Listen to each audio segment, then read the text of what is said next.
जय हिंद all my dear students. आपका स्वागत है इस प्लेटफॉर्म पे और मैं आशा करता हूं कि आप कोई भी तैयारी कर रहे हो डिफेंस की, उसमें ज़रूर आप सफल होगे। पहली चीज़। दूसरी चीज़ मेरा ये कहना है कि आप कंटिन्यू एकदम तैयारी करते रहिए। अगर आपने लैकिंग करी तो आपकी तैयारी में प्रॉब्लम क्रिएट हो सकती है। करंट अफेयर के वीडियोस आपको कंटिन्यूसली मिलते जाएंगे, आप निश्चित रहिए। और जो भी मेरे वीडियोस बन रहे हैं वो आपको 110% हेल्प करेंगे। ठीक है, थोड़ा सा टाइम का इशू हो जाता है क्योंकि पीपीटीज बनाना और उसके बाद पब्लिश करना वीडियो को थोड़ा सा टाइम लगेंगे, बट हाँ, मैं मेरा पूरा एफर्ट दे रहा हूँ और मैं आशा करता हूँ एक एक बच्चा जो मुझसे जुड़ा है वो सिलेक्शन जरूर लेगा। कोई भी एग्जाम की आप तैयारी कर रहे हो, एनडीए, सीडीएस, सीएपीएफ, तो बेशक आप मुझसे जुड़ सकते हो। It's my number. आप क्या कर सकते हो, मुझे व्हाट्सअप कर सकते हो, जिससे क्या होगा आप मुझ तक पहुंच पाओगे। और मुझसे ऑफलाइन अगर पढ़ना चाहते हो तो बेशक मुझसे पढ़ सकते हो। ठीक है, तो आगे बढ़ते हैं। एनडीए सीडीएस के लिए कोई भी आपको डाउट हो बिल्कुल आप मुझसे पूछिए। नेक्स्ट, आज करंट अफेयर थोड़ा सा मजेदार है तो हमें देखना है करंट अफेयर। ठीक है, what is the arrow aerial defence system. Arrow aerial defence system क्या है? तो बेसिकली आपसे पूछा जाएगा किसने बनाया है, तो ये Israel multilateral defence strategy agent against aerial threat है, including the ballistic missile, develop jointly Israel aerospace industry and US missile defence agency. देखिए, इजराइल और पैलेस्टीन का अभी झगड़ा चल रहा है, तो बेसिकली उससे न्यूज बनना बहुत इंपॉर्टेंट है क्योंकि इजराइल और यूएसए ने मिलकर एक सिस्टम बनाया जिसे क्या बोलते हैं, arrow aerial defense system. The system was creating in the last 1980, involved a decades to compress several variant Arrow 2, Arrow 3 system. अब ये 1980 से बन रहा है तो काफी सारे इसमें वेरिएंट्स निकाले गए जिसकी वजह से बहुत ज्यादा हेल्प मिलेगी। The primary role of aero system is intercept and neutralize upcoming ballistic missile. ये क्या है? बैलिस्टिक मिसाइल को रोकने के लिए ये बनाया गया है। मतलब अलग दूसरी कंट्री से कोई मिसाइल छोड़ रहा है तो इसको हवा में नाश कर देगा। Emerging threat with the atmosphere, endo-atmospheric, while Arrow 3 extend this capability to the outside the atmosphere, paving the way to multi-tier defense strategy and Iron Dome projectile to David slinging medium to long range threats. देखिए, 5000 kilometre से भी कोई अगर missile दाग रहा है तो ये क्या करेगा, हवा में इसको परख लेगा और क्या करेगा, इसको हवा में ही नाश कर देगा। इसलिए एरो एरियल डिफेंस सिस्टम बनाया गया। अब देखते हैं Iron Dome. It is inner most layer which primarily target short range rocket and artillery shell. तो आयरन डोम जो मिसाइल है वो बेसिकली शॉर्ट रेंज रॉकेट को नीचे गिराने के लिए। ठीक है, since deployment 2011 it has prove highly effective intercepting thousand of the threats. तो पैलेस्तीन ने 5000 मिसाइल एक बार में इजराइल पे छोड़ दी थी, तो कैसे बच पाया था? यही सबसे तो बच पाया था आयरन डोम मिसाइल्स वगैरह से। Wait a minute.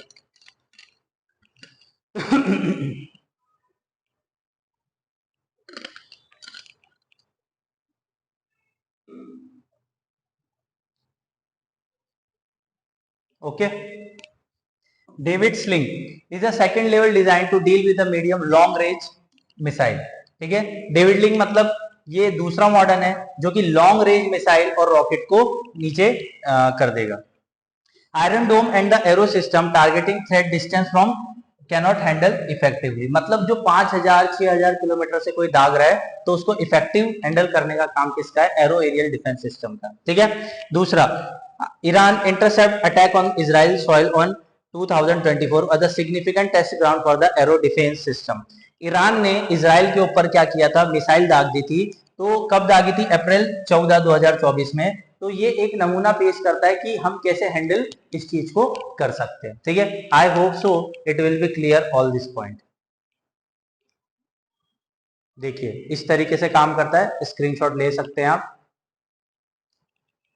आयरन डोम यहाँ है तो ये क्या बैलिस्टिक मिसाइल जो आ रही है उसको भी देख लेगा। तो डेविड सिंह ये नजदीक में अटैक जो कर रहा है, जैसे नजदीक से कोई आ रहा है जैसे कि पैलेस्तीन है, तो अगर वो इजराइल पे दाग रहा है तो डेविड स्लिंग करके जो इंटरसेप्टर है वो इसको हैंडल कर लेगा। एरो 2 और एरो 3 जो लॉन्ग मिसाइल आ रही है उसको हैंडल करेगा। तो 1000 से लेके 2000 किलोमीटर तक की ये मिसाइल को इंटरसेप्ट कर सकता है। ठीक है, आई होप सो ये डायग्राम से आपको चीजें क्लियर हो गई होगी।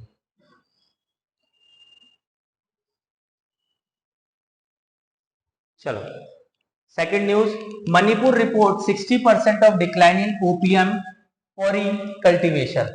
ठीक है, ओपीएम हमारे समाज में बहुत बड़ा एक इशू है जो कि एक ड्रग्स की कैटेगरी में आता है, जिससे जो यूथ है वो बहुत ज्यादा इफेक्ट होता है। ठीक है, जैसे कि शराब हो गया, टबैको हो गया, तो इनकी वजह से क्या होता है, जो हमारा यूथ है वो ज्यादा सबसे बड़ा इम्पैक्ट होता है।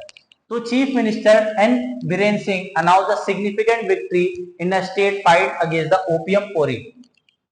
ओपीएम ड्रग्स है, cultivation 60% decrease in the cultivation, मतलब ये चीज देखने को मिली है 4 साल के अंदर, 3 से 4 साल के अंदर 60% तक डिक्लाइन आया है और लोगों ने ओपीएम को उगाना बंद कर दिया। ठीक है, Manipur remote sensing application centre से हमको पता चला है। The achievement is credit to support massive toward the war on the drug campaign aim to protect the youth of the state. सबसे बड़ा जो चैलेंज होता है वो यूथ का होता है, और यूथ अगर हमारे हक में है तो सबसे बड़ा चैलेंज हमारे जो है वो यूथ को कंट्रोल में रखना। Campaign emphasise the collaboration effect to combat drug cultivation in Manipur. तो मणिपुर में बहुत सारे ड्रग कल्टीवेशन हो रहे हैं, एक तो खेती भी हो रही है, बांग्लादेश से भी ड्रग आ रहे हैं, म्यांमार से भी ड्रग आ रहे हैं, तो ये भी हमारे लिए चैलेंज है। ठीक है, MRSEC Manipur remote sensing application centre notable reduce the OPM cultivation in the कौन से डिस्ट्रिक्ट के अंदर कम कल्टीवेशन हुआ है, कैंगपोकी, चूरा चंद्रपुर, सेनापति, यहाँ कम देखने को मिला है। ठीक है, तो ये जो डिस्ट्रिक्ट है यहाँ हम लोगों ने कम कल्टीवेशन देखने को मिला है। Government of Manipur and associate agency attempt to introduce other form of the agriculture such as cardamom lemon grass cultivation. Cardamom मतलब इलायची की खेती। Combining this initiative with economic initiative, technical training and market access. However, for any alternative to be viable, it must compete with the incoming level and poppy cultivation can offer. ठीक है, तो आई hope सो आपको चीजें समझ में आ रही होगी कि ड्रग का कितना बड़ा चैलेंज हमारे यूथ के सामने था, जो कि मणिपुर में हमने कम किया है।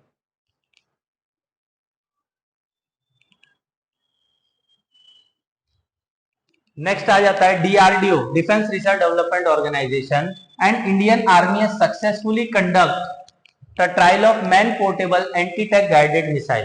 ठीक है, तो इंडियन आर्मी और डीआरडीओ ने मिलके क्या किया है, एक सक्सेसफुली कंडक्ट किया है man portable anti tank guided missile, जिसे मैपेट गम बोला जाता है, वेपन सिस्टम है, और कहाँ किया है, राजस्थान के अंदर। ठीक है, the weapon system is indigenously design by the DRDO, हमने खुद ने बनाया है, और ये इसलिए बनाया क्योंकि टारगेट हमको अचीव करना था एंड फायर कंट्रोल यूनिट हमको देखना था। Missile performance, warhead performance, tandem warhead system found in the remarkable during the trial. इसको कंधे के ऊपर रख के भी हम लॉन्च कर सकते हैं, आप देख सकते हैं काफी छोटा होता है, और ये जब बैटल में होंगे हम तो बहुत ज्यादा हेल्प करेगा एंटी टैक, जिसे हम क्या बोलते हैं, man portable anti tank guided missile. DRDO primary research development organisation and Indian military established in 1958 military capability technology advancement defense sector. DRDO as a responsible, DRDO का ही काम है कि वेपन सिस्टम बनाना है, मिसाइल बनानी है, इलेक्ट्रॉनिक वारफेयर सिस्टम बनाना है, और technology for Indian arm forces, जो हमारे इंडियन आर्म फोर्सेज है, आर्मी, नेवी, एयरफोर्स, उनके लिए क्या करना है, न्यू से न्यू इक्विपमेंट्स बनाने। ठीक है, next portable anti tank system, portable to design, light weight, easy transporter, single person, highly effective और मोबाइल इन्फेंट्री यूनिट, इसको कहीं भी लेके जाया जा सकता है। तो आई होप सो आपको यहाँ तक चीजें एकदम क्लियर हो गई होगी, और मैं आशा करता हूँ कि आपको अच्छे से समझ में आया हो। गर्मी बहुत ज्यादा हो रही है, हालत खराब हो रही है गर्मी से, पुणे जैसी सिटी में भी इतनी गर्मी होने लगेगी सोचा नहीं था। चलो next, centre order probe into surge of foreign receiving organ transplant.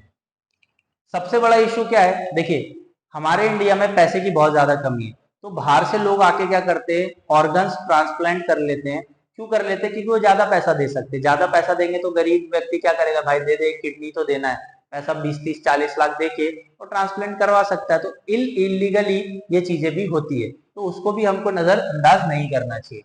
The union government has direct to investigate into organ transplant foreign nation in India due to the significance increase of number of transplant. India में ज्यादातर transplant किए जा रहे हैं, तो कुछ ना कुछ तो कारण होगा।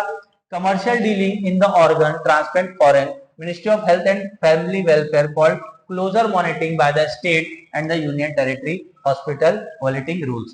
क्या होता है, बहुत से इलीगल फॉर्म्स क्या करते हैं, ये चीजों को स्टार्ट कर देते हैं, और गवर्नमेंट को इनके नजर रखनी चाहिए और स्टेट गवर्नमेंट को भी इस पे ध्यान रखना चाहिए।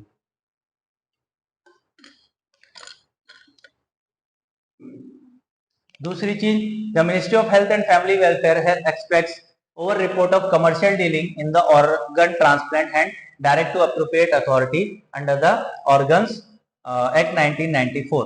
ठीक है, तो बहुत सारा देखिए, ऑर्गन ट्रांसप्लांट कराना कोई गलत बात नहीं है। अगर हमारे इंडिया में किसी का पैसा ज्यादा है, इंडिया में वो ट्रांसप्लांट नहीं हो रहा है, तो बाहर जाके करा सकता है, बट लीगल वे में कराना चाहिए। अगर लीगल वे में कोई चीज हो रही है तो गलत नहीं, बट इलीगल वे में हो रही तो सबसे बड़ा चैलेंज होता है। Director General of Health Services request to generation of unique Noto ID for both donor and the recipient all cases of organ transplant। मतलब कोई आईडी वो जरूर होनी चाहिए और उसके साथ उसका बायोग्राफी वगैरह पता होना चाहिए। Authority has been instructed to take necessary action suspending the registration of performing organ transplant। अगर कोई गलत तरीके से ऑर्गेनिक ट्रांसप्लांट कर रहा है तो उसको क्या होनी चाहिए, सजा होनी चाहिए। और ये अलर्ट दिया गया ministry of external affair and ministry of health affair से, दोनों का कोलैबोरेशन से। ठीक है, after the implementation of revise guideline the number of Indian patient receiving life saving organs increase 56% compare to previous year. Report of transplant authority of Tamil Nadu. Tamil Nadu में ज्यादा देखा गया है कि ट्रांसप्लांट ज्यादा हो रहे हैं, और कहीं ना कहीं ये एक अलार्मिंग स्टेज भी है कि पैसे के लिए हम अपने ऑर्गन भी दान कर देते हैं। ठीक है, तो आपको ये थोड़ा सा न्यूज में था तो पता होना चाहिए, करंट अफेयर है तो आपको थोड़ा सा अच्छे से पढ़ना पड़ेगा। Indian institute of science scientist develop a sustainable hydrogel. क्या डेवलप किया है, hydrogel to removing microplastic from the water. तो वाटर में से क्या हटाना है, माइक्रोप्लास्टिक हटाना है। तो किसने फाइंड किया है, इंडियन इंस्टीट्यूट ऑफ साइंस ने। Develop a sustainable hydrogel to remove microplastic from the water, global issue of plastic pollution. तो प्लास्टिक, अभी आपने देखा होगा कि माइक्रोप्लास्टिक आ गया है, बट उससे पहले जब प्लास्टिक में आप 2 से 3 दिन पानी रख देते हो तो उसके छोटे छोटे जो कण है वो आपके बॉडी में जाने लगते हैं।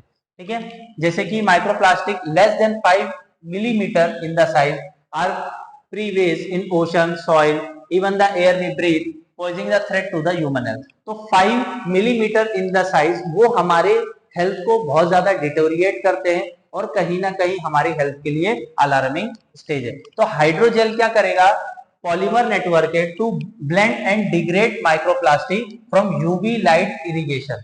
ठीक है, तो हम कैसे इसको यूज करेंगे, यूवी लाइट इरिगेशन के through. Hydrogel compress 3 polymer layer, nano cluster, सबसे पहला जो होगा वो नैनो क्लस्टर होगा, और वो किसका बना होगा, कॉपर सब्सटेंस का। Polyoxometalate has show the high effect in removing polyvinyl chloride. Polyvinyl chloride आपको बेसिकली वाटर बॉटल के अंदर मिलता है जो कि प्लास्टिक का यूज करता है, और polypropylene microplastic from the water. तो आपको देखने को मिल जाएगा, intervened through the making of polymer network architect, the team infuse the matrix and the nano cluster of material called copper substitute. ठीक है, तो कॉपर एक ऐसा सब्स्टिट्यूट हो सकता है जिसको हम यूज कर सकते हैं। तो Indian institute of science Bengaluru कब स्टैब्लिश हुई थी, ये पता होना चाहिए, 1909 में। ठीक है, ये प्रीमियम इंस्टीट्यूट है इंडिया की to research in the country and undergraduate and postgraduate, जो हमारे बच्चे होते हैं वो क्या करते हैं, यहाँ से स्टडी करते हैं। ठीक है, तो आई थिंक सो ये आपको समझ में आया होगा। आपको बस इतना याद रखना है, माइक्रोप्लास्टिक के लिए हाइड्रोजेल बनाया, और हाइड्रोजेल किसने बनाया, इंडियन इंस्टीट्यूट ऑफ साइंटिस्ट। ठीक है, आई थिंक सो क्लियर।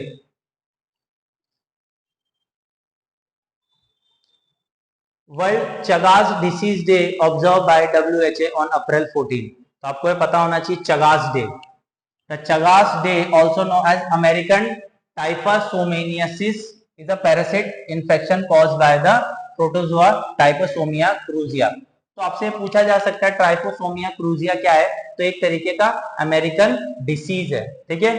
तो ये क्या करता है, ह्यूमंस के अंदर faeces of infection triatomine bugs also know as kissing bugs, इसको और क्या बोला जाता है, किसिंग बग्स बोला जाता है। तो ये टिपिकली बाइट करता है ह्यूमंस को फेस एट द नाइट, मतलब ये मच्छर की तरह ही काम कर रहा है। The disease can also transmit through the blood transfusion, organ transplantation and mother to the child during pregnancy। तो मतलब मदर के से बच्चे को जा रहा है, बोले तो कंसर्न है, ठीक है। Chagas disease has two phases, acute phase and chronic phase, ठीक है। तो चागस डिसीज के दो फेज है, acute and chronic phase. The acute phase usually lasts for the first few weeks or month infection and often asymptomatic cause mild symptoms such as fever, fatigue, body itches, swelling and infection। तो क्या क्या देखने को मिलेगा, mild symptoms देखने को मिलते हैं, फटीग, फटीग मतलब थकावट, बॉडी एचेस मतलब खुजली, स्वेलिंग देखने को मिलेगा, ठीक है। तो इसका डायग्नोस और ट्रीटमेंट कैसे किया जा सकता है, ये नॉन स्पेसिफिक है और अभी तक हम इसके बारे में ज्यादा पता नहीं लगा पाए हैं, ठीक है। पर हाँ, डायग्नोस्टिक टेस्ट करेंगे, ब्लड टेस्ट करेंगे तो हमको पता लगा सकते हैं, क्योंकि उससे क्या होता है, एंटीबॉडीज रिलीज होती है और हम डीएनए से भी पता लगा सकते हैं कि इसमें क्या सुधार है, ठीक है। तो इसका थीम क्या है 2024 में, tackling Chagas disease defect early and care of the life. ये आपसे पूछा जा सकता है, क्या पूछा जाएगा, इसका थीम क्या है, जो कि हमने अप्रैल 14 को सेलिब्रेट किया है, वर्ल्ड चेगास डिजीज। तो क्या है, tackling Chagas disease detect early and care for the life, ठीक है। तो ये आप देख सकते हैं और अच्छे से पढ़िए, सिलेक्शन जरूर होगा। मैं इतनी मेहनत कर रहा हूं तो आपको भी अपनी मेहनत को कम नहीं करना है,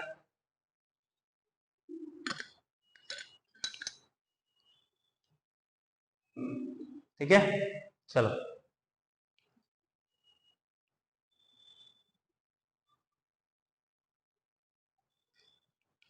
16 अप्रैल को बर्थ एनिवर्सरी था कंडीकुरी वेरिसेलिंगम।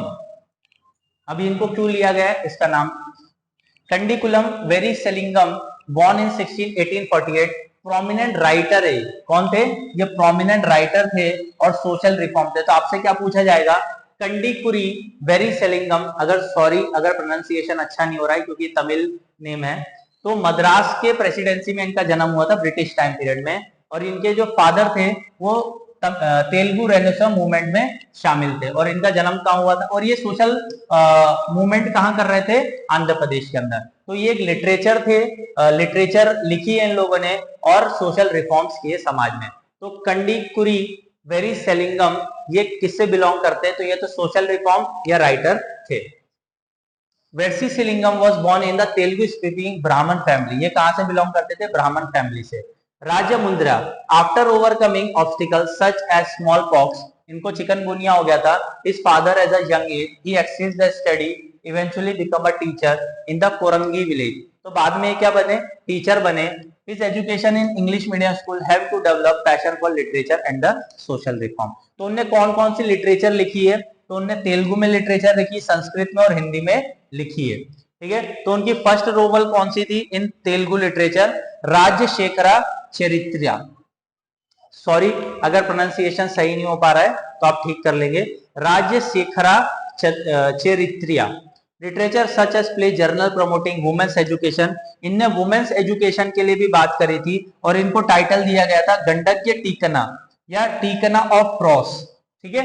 तो ये बहुत प्रोमिनेंट हम बोल सकते हैं समाज सुधारक थे, सोशल रिफॉर्म थे, जो कि महिलाओं के लिए भी काम किया है और एजुकेशन के लिए भी इनने काम किया है। इंस्पायर्ड द प्रिंसिपल ब्रह्मो समाज, इनका जो इंस्पिरेशन था ब्रह्मो समाज। ब्रह्मो समाज किसने बनाया था, राजाराम मोहन राय ने, ठीक है। तो ब्रह्मो समाज और ये आंध्र प्रदेश फर्स्ट ब्रह्मो मंदिर भी इनने बनाया था कहाँ, राजमुंद्री में 1887 के अंदर, ठीक है।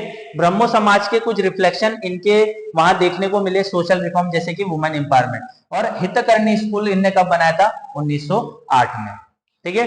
तो बहुत इंपॉर्टेंट व्यक्ति है ये। Veeresalingam was stretch supporter of women education, ये चाहते थे कि वुमेन को एजुकेशन मिले और रीमैरिज हो विडोज का।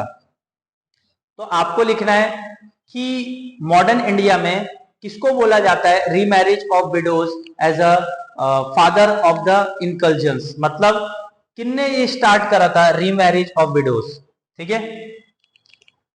Where followed of the society 1876 he start the journal called Viveka Vardhini. तो आपसे पूछा जा सकता है विवेक वर्धनी जो कि राइटिंग किसने लिखी है, तो कंडीकुरी वेरी सलिंगम ने स्टार्ट करी, ठीक है। आई होप सो इनके बारे में आपको नॉलेज मिल गया होगा, और ये की पॉइंट्स मैंने जो मार्क किए हैं उसको आपको अच्छे से पढ़ना है। नेक्स्ट, ये सलमान रशीद की कोई भी नोवेल हो बिल्कुल मिस नहीं करना। सलमान रशीद बहुत अच्छे राइटर हैं, इनने क्या लिखा है नाइफ, ठीक है। Salman Rashid face near fatal attack by knife welding assault art gathering in the New York 2023 incident, several injuries, blindness in one eye. Rashid memory knife record is a harrowing experience of journey of recovery and resilience, ठीक है। Release knife recently making is first book in 2022, ठीक है। तो भाई ये इनने first book निकाली 2022 के अंदर, उससे पहले भी बहुत सारी बुक लिखी है इन लोगों ने, ठीक है। तो सलमान रशीद बहुत बड़े राइटर है, और इनको क्या बोलूं मैं। Salman Rushdie is renowned British Indian author known as the groundbreaking novel Midnight Children's, ठीक है। तो आपको बस इतना पता होना चाहिए सलमान रशीद बहुत बड़े राइटर हैं, और उन्होंने काफी सारी बुक्स लिखी जैसे नाइफ, मिडनाइट चिल्ड्रंस, और उनको बुकर प्राइज कब मिला है 1981 के अंदर और 1993 के अंदर। Rashid famous for blinding magical realism historical fiction and exploring theme of the political and religion, ठीक है। तो इनने काफी सारी बुक्स लिखी हैं, तो मैं ये उम्मीद करता हूं कि यहाँ से क्वेश्चन अगर आता है तो आप जरूर देख लेंगे, और बीच का जो भी आप पढ़ लेंगे, ठीक है। इंपॉर्टेंट पॉइंट मैंने बता दिए। I hope so it will be clear all this point.